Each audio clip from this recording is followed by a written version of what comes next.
Comme d'habitude, tu ne t'attendais pas à me voir. Je suis sûr que tu peux me reconnaître. Et si ce n'est pas le cas, laisse-moi m'introduire. C'est moi qui ai adoré Dieu pendant des milliers d'années. J'étais le meilleur de tous les serviteurs. Ma beauté a levé les cœurs des foules. Ma lumière a pris le dessus sur les étoiles. Et j'étais déterminé à monter au plus haut niveau des cieux, à la station la plus rapprochée de Dieu. Et c'est arrivé. Mon souhait a été accordé. C'était un rêve qui devenait réalité. J'étais récompensé par mon Créateur pour être parmi les meilleurs anges, les plus aimés. J'ai donné toute mon adoration à Dieu, jusqu'au moment où ton père, Edhem, a été créé. Je ne peux pas croire que moi, le meilleur de toute la création, devais se prosterner devant un homme insignifiant, créé d'argile. Difficile ce fut. J'ai refusé. J'ai dit non au Tout-Puissant. J'ai rendu un culte à Dieu pendant des milliers d'années. Depuis combien de temps Edhem a fait la même chose? Pourquoi à Edhem a été donnée la terre entière? Clairement, c'était moi qui méritais tout cela. Sans l'ombre d'un doute. Je suis celui qui règne et qui prend en commande. Depuis le jour où j'ai refusé de me prosterner, je suis devenu la pire créature, devenant l'ennemi de Dieu et celui de ses serviteurs dévoués. Dieu a promis de me faire entrer en enfer, au jour du jugement, et de rester là pour l'éternité.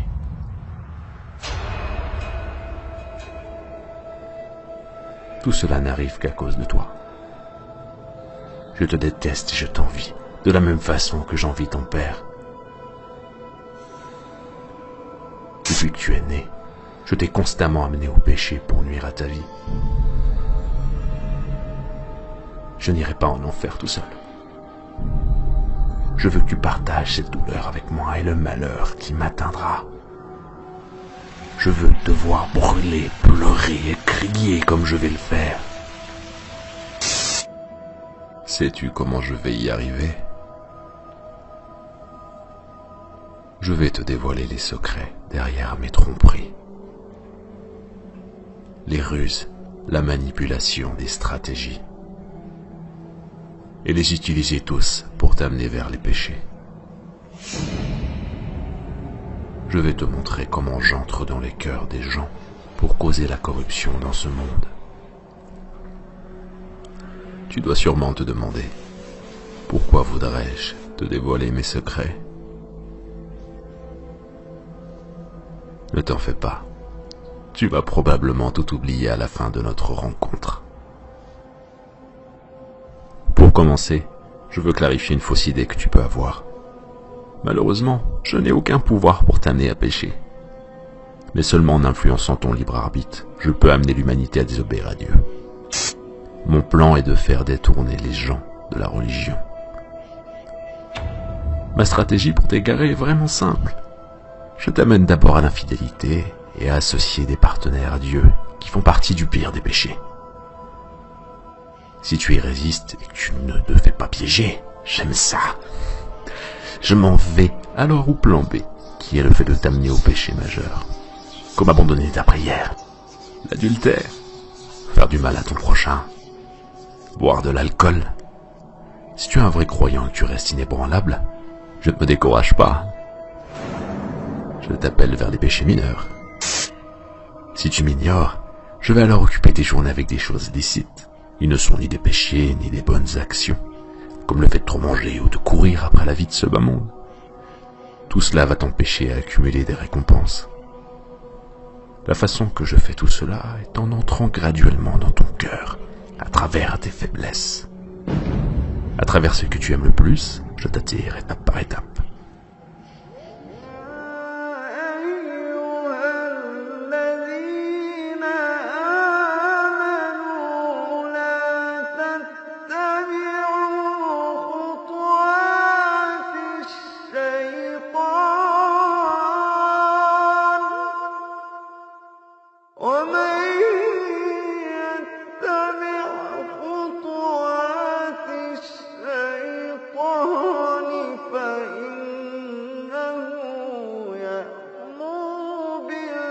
فاحشاء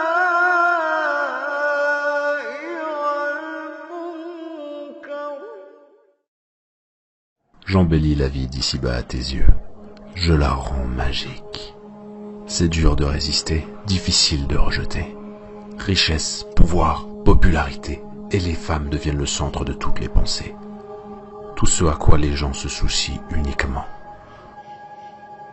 Je t'amène à courir d'un désir à l'autre, commettant sans arrêt des mauvaises actions.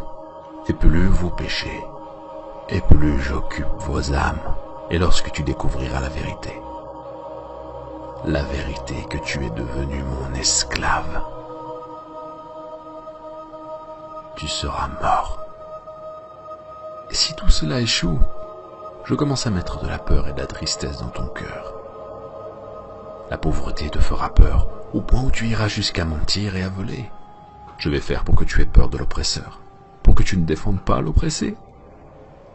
Je vais faire pour que tu aies peur de tout, sauf Dieu, excepté Dieu.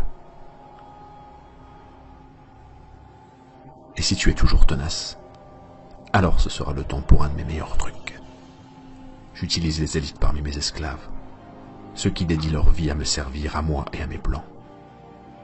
Je les commande de manipuler ta vie, pour te faire du mal, pour te suivre, et pour détruire ta réputation. Ils peuvent venir de toutes parts. Avec cette manigance, j'aurais diminué ta force de volonté et ton pouvoir de résister. Je peux t'empêcher de te diriger vers l'avant, vers Dieu. Dans cette voie vers Dieu, ne crois pas que tu peux me renverser. Je vais te montrer ce que jamais personne n'aura encore vu de moi. Je vais te chuchoter et t'inviter jour et nuit. Je vais entrer dans ton âme à travers ce que tu aimes le plus pour te rendre encore plus méchant, plus gourmand, plus nécessiteux. Je vais nourrir tes pensées avec le mal et des pensées malsaines pour diminuer ta détermination. Ce sera moi qui serai vainqueur. C'est moi qui vais survivre.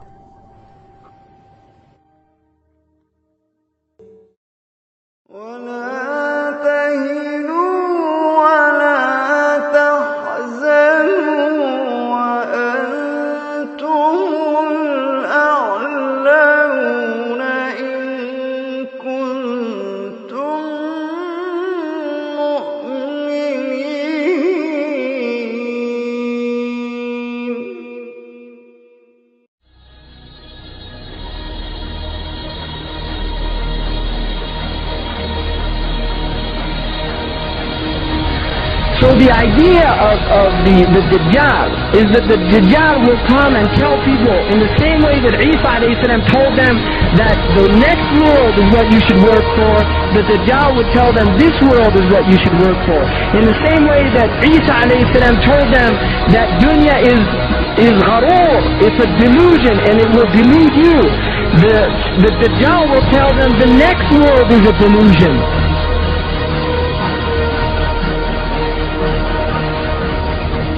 Dunya is the illusory element of the world. It's that element that takes people away from the akhirah. And this is Shaitan's game. Shaitan's game is to take people away. Shaitan means to make distance. Dunya is near. He makes us feel that dunya is what is close, not akhirah.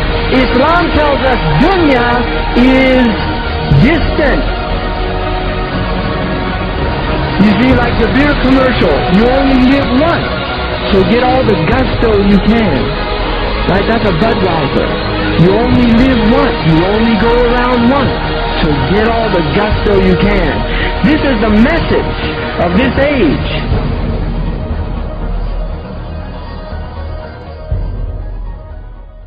وَلَقَدْ خَلَقْنَاكُمْ ثُمَّ صَوَّرْنَاكُمْ ثُمَّ قُلْنَا لِلْمَلَائِكَةِ اسْجُدُوا لِآدَمَ فَسَجَدُوا إِلَّا إِبْلِيسَ لَمْ يَكُنْ مِنَ السَّاجِدِينَ قَالَ مَا مَنَعَكَ أَلَّا تَسْجُدَ إِذْ أَمَرْتُكَ قَالَ أَنَا خَيْرٌ مِّنْهُ خَلَقْتَنِي مِنْ نَارٍ وَخَلَقْتَهُ مِنْ طِينٍ قال فاهبط منها فما يكون لك أن تتكبر فيها فاخرج إنك من الصاغرين قال أنظرني إلى يوم يبعثون قال إنك من المنظرين قال فبما أغويتني لأقعدن لهم صراطك المستقيم ثم لآتينهم من بين أيديهم ومن خلفهم وعن أيمانهم وعن شمائلهم ولا تجد أكثرهم شاكرين قال اخرج منها مذءوما مدحورا لمن تبعك منهم لأملأن جهنم منكم أجمعين